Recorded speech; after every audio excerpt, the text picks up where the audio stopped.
All right, moving on now to level 2, which we're gonna use a capo to start this one off. So we're gonna use a capo on the 2nd fret, all right? If you don't have a capo, you can get one anywhere.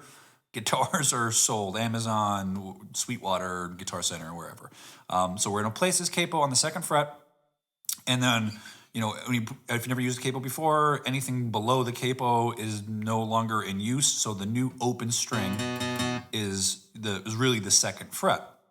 And so we're gonna do some chord shapes that have a different name than what I said before. So I said A and B minor are the chords in the song, but we're gonna use the shapes for G and A minor. Now, even though we're using the G and A minor shapes, there's still technically an A major and a B minor chord, okay? If you don't understand what any of that means, don't worry about it. You don't need to. Just know that if you put a capo on the 2nd fret and you make these following shapes and play along with the song, it's gonna sound just fine. So first shape for the G is we're gonna use our ring finger on the 3rd fret. So when I say 3rd fret, it's really the 5th fret, but it's 3rd from the capo, okay? So 3rd from the capo, really the 5th fret. I'm putting my 3rd finger on that, and I'm playing the open G, the open B, and the 3rd fret. And that is my G shape. And then I'm gonna make another shape here. I'm gonna put my 1st finger on the B string of the 1st fret and my middle finger on the G string of the 2nd fret. And again, playing just the G, B, and E strings. And that's my A minor shape. So I got G and A minor. And just like when we played single notes, right, this G is really our A, and that's gonna last for 1 measure, that 12 beat count. And then when it goes to A minor, that's gonna last for 2 measures, 2 12 beat counts. And then it goes back to A for 1 measure, and that's the cycle that repeats. So if I just do my little chord placing along with this, it's gonna sound like this. 4, 5, 6, 1, 2, 3, 4, 5, 6, 1, 4, 5, 6, 1, 2, 3, 4, 5, 6, 1, 2, 3, 4, 5, 6, 1, 3, 4, 5, 6, 1, 2, 3. And then it's gonna repeat.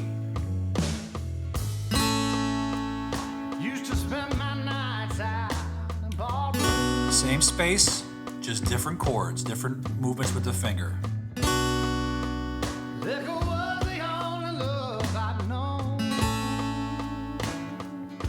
Okay, and then when you, I would just practice a lot of just changing between those 2 shapes. Not that difficult, but if you're on the newer side, could be tricky.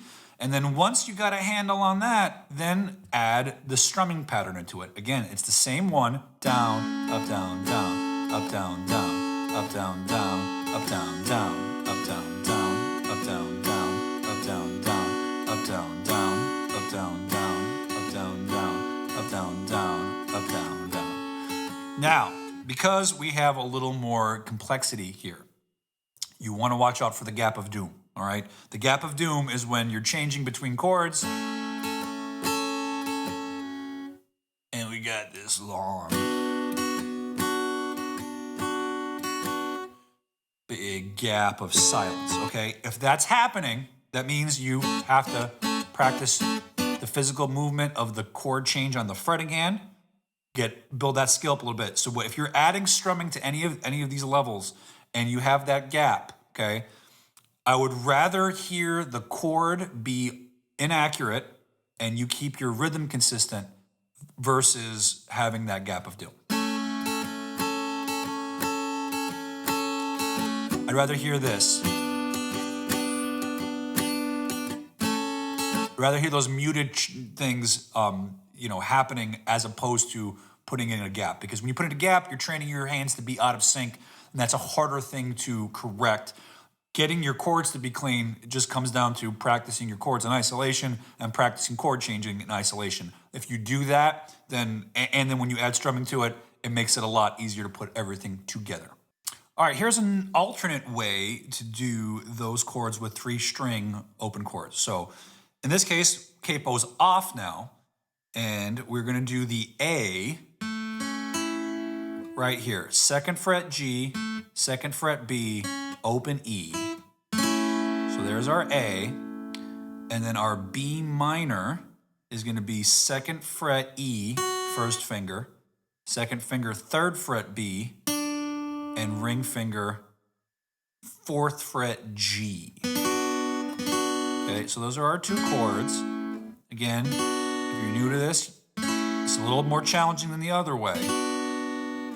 You want to just get used to making those chords and changing between them.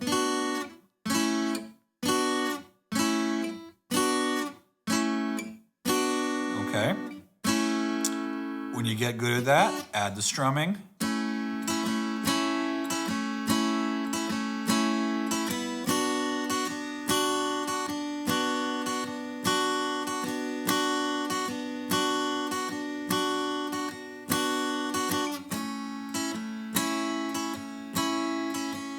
I'll play along with a little bit of it.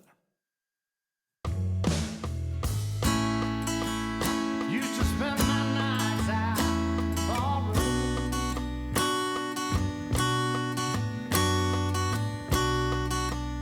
Liquor was the only love I'd known.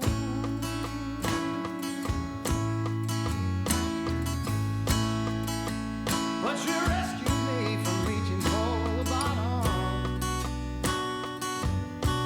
and brought me back.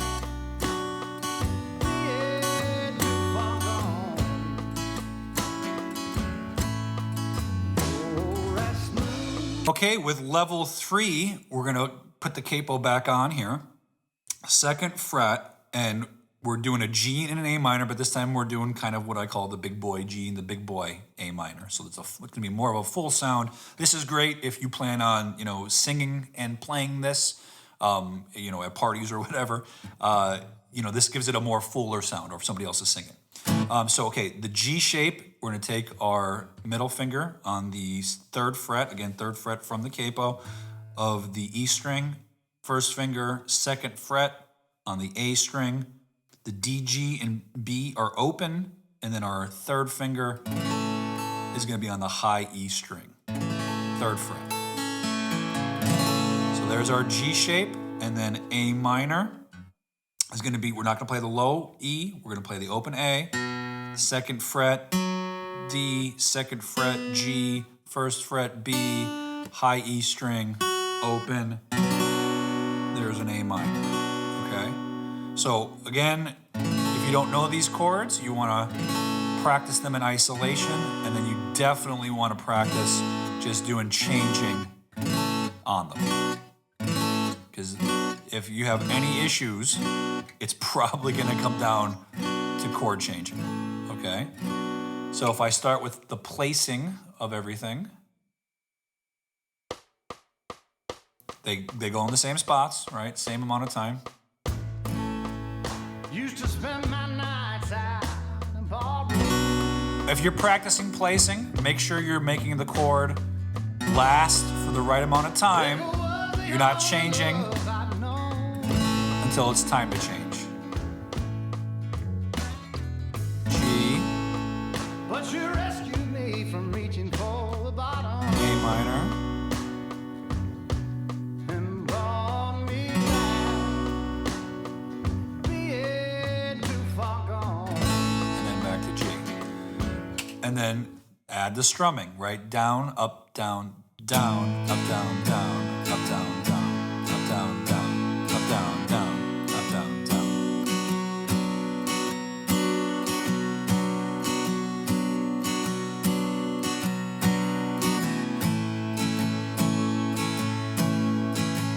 Here, I'll play along with the verse, the strumming. Used to spend my nights out in the ballroom.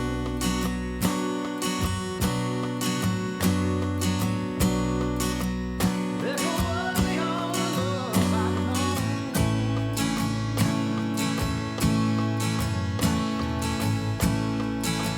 But you rescued me from reaching for the bottom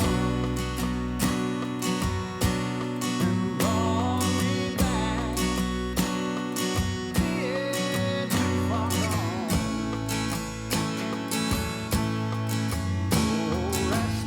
One quick thing on the strumming there, you know, when you're new to strumming, sometimes you think you always have to hit all the strings of the chord as hard as you can. That's not true. A lot of times those up strums are just on like two or three strings. And notice that too, I'm nice and light. All right, I'm not digging into it. It's really light. And then as I change chords, because I want everything to be in sync, sometimes I'm hitting open strings on the change. Totally normal.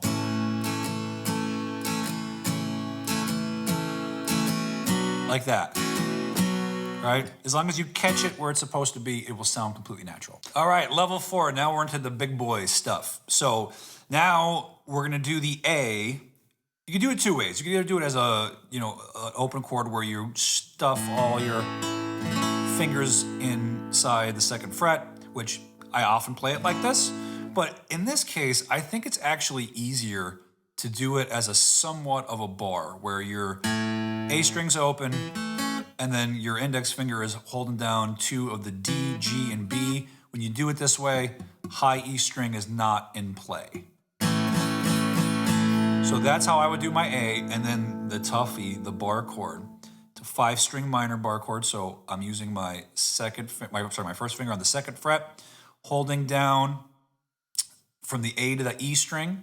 When you bar, you want to have your thumb kind of be more towards your middle finger so you could twist into it.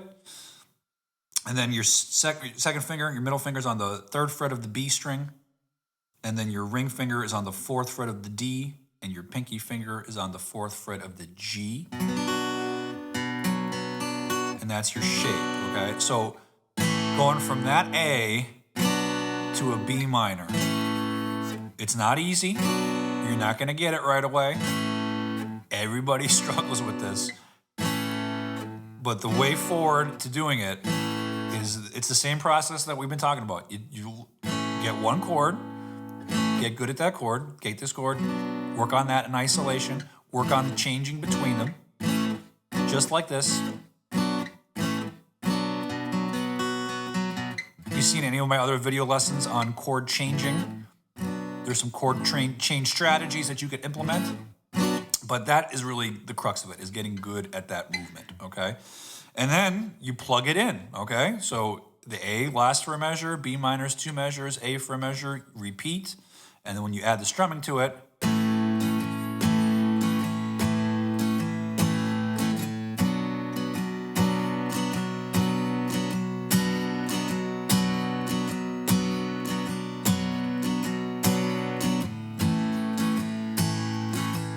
I'll play along with a little bit of that so you can see and hear what that's like. Used to spend my nights out in the ballroom.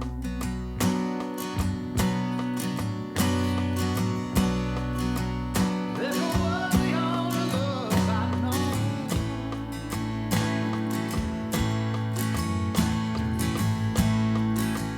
But you rescued me from reaching for the bottom and brought me back.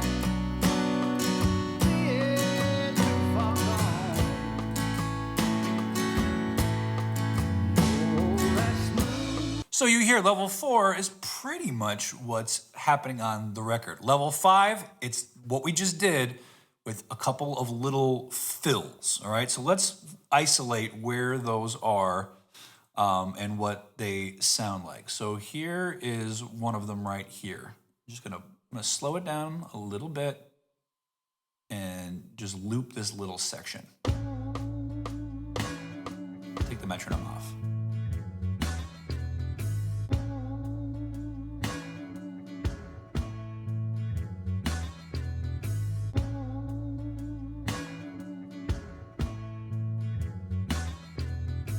Okay, so first, where is that happening? If you look at the whole progression, there's my first measure of A, there's my 2 measures of B minor, and then on that last measure of A, instead of doing just a strumming pattern, we've got some stuff going on. So let's look at the stuff. So you're on an A, And right here, this is a hammer on. So I'm gonna play the chord, and I'm gonna hammer on to a different chord, which is while holding out that A out, I'm hammering on my middle to the B string of 3, and simultaneously my ring to the D string of 4. So it's tricky because you gotta bring 2 different fingers down at the same time. Okay?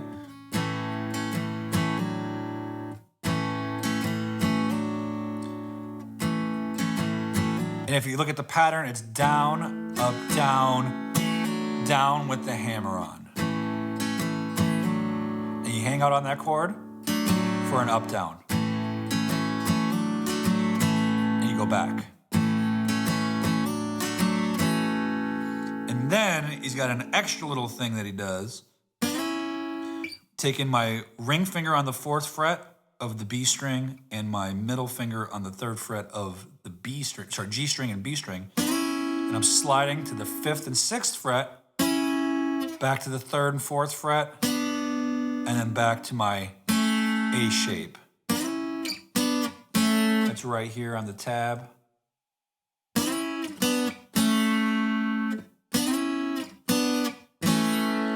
Okay, so if I just play that whole measure nice and slow.